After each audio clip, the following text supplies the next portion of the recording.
बिस्मिल्लाहिर्रहमानिर्रहीम। अस्सलाम to everyone, welcome back to my channel. Again एक सौखी सी रेसिपी के साथ आपकी खिदमत में हाजिर हूँ जी। आज बना रही हूँ मैं ऑरेंज का शरबत। बहुत ही आसान सिंपल सी इसकी रेसिपी है, इसे ज़रूर ट्राई कीजिएगा।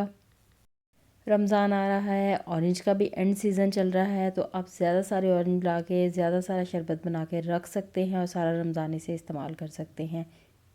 सबसे पहले जी हमने ऑरेंज का जूस निकाल लेना है। जूस आपने कोशिश करना है कि इस टाइप की मशीन में से निकालें, क्योंकि इसमें बीज नहीं पिसेंगे तो ऑरेंज का जूस कड़वा नहीं होगा। दूसरी जो मशीनें होती हैं उसके अंदर ऑरेंज के बीज भी साथ पिसते हैं, तो जूस अमूमन थोड़ा कड़वा हो जाता है। हमने इसके लिए कड़वा जूस नहीं लेना, इस तरह से लेना है। आप इसे हाथ के साथ भी निकाल सकते हैं और मशीन के साथ भी निकाल सकते हैं। तो जूस यहाँ पर हमने निकाल लिया है। जूस लिया है मैंने 1 लीटर। इसको इस्तेमाल करने से पहले हमने छान लेना है, ताकि इसके अंदर से ज़र्रे सारे निकल जाएं। अगर कोई बीज हो तो वो भी निकल जाए। अच्छे से जिसे छान लिया है। बहुत ही ज़बरदस्त और मज़े का साफ़ सुथरा सा जूस हमारे पास तैयार है, जिसका हम शरबत तैयार करेंगे। अब मैंने एक बड़ी सी कढ़ाई ले लिया, उसमें मैंने चूल्हे के ऊपर रख दिया है। चूल्हे को मैंने हल्का सा ऑन कर दिया और इसके अंदर आधा किलो मैंने चीनी डाल दी है। चीनी डालने के बाद इसके अंदर पानी डालना है। पानी भी हमने इसके अंदर आधा लीटर डालना है। आग को दरमियाना ही रखना है, तेज़ नहीं रखनी। चम्मच चला चला के इसे इतना पकाना है कि चीनी इसके अंदर बहुत अच्छी तरह से मिक्स हो जाए। यहाँ अगर आप देखें तो चीनी पानी के अंदर बहुत अच्छे से मिक्स हो गई है।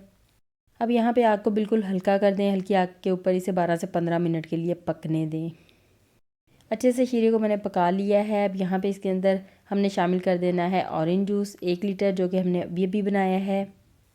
ऑरेंज जूस डालने के बाद साथ ही हमने इसके अंदर आधा खाने का चम्मच टाटरी डाल देनी है। टाटरी डालने के बाद इसके अंदर मैंने डाला है 1/8 टीस्पून के करीब ऑरेंज फूड कलर, लिक्विड वाला डाला है। आप पाउडर भी डाल सकते हैं, लिक्विड भी डाल सकते हैं और इसे स्किप भी कर सकते हैं। तो अच्छी तरह से इन सब चीज़ों को मिक्स कर दें।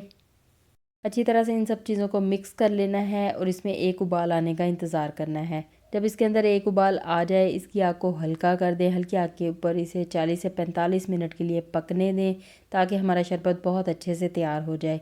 यहाँ पे मैंने वीडियो को स्किप नहीं किया, बल्कि थोड़ा फास्ट कर दिया है, ताकि मैं सारा आपको दिखा सकूं। इसमें आपने इसको पकाते रहना है और वक्फे वक्फे से इसके अंदर चम्मच चलाते रहना है। तो यहाँ पे जी 45 मिनट हो चुके हैं।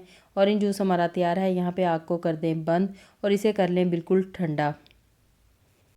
ठंडा करने के बाद इसे बोतलों में भरेंगे। बोतलों में भर लें, महफूज कर लें। सारा रमज़ान इसे इस्तेमाल करें, सारी गर्मियाँ इसे इस्तेमाल करें। ये ख़राब नहीं होगा, बहुत लंबा अरसा चलेगा। बहुत आसान और सिंपल सी इसकी रेसिपी है। इसे बनाने के लिए 2 से 3 खाने के चम्मच एक गिलास के अंदर ऑरेंज जूस डाल लें।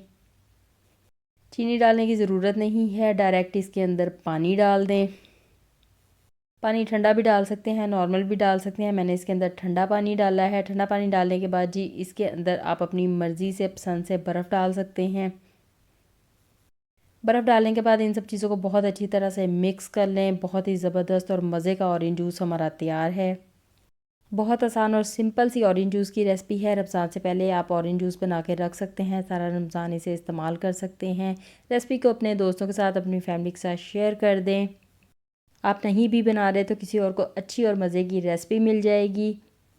इसके साथ साथ जी अगर आप मेरे चैनल पे न्यू हैं तो मेरे चैनल को सब्सक्राइब कर लें। विज़िट नहीं किया तो विज़िट कर लें, ताकि इस तरह की सौखी सौखी मज़े मज़े की और भी रेसिपीज़ आपको मिल जाएं।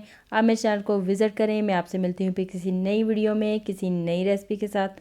अपना ख्याल रखिएगा। अल्लाह हाफिज़।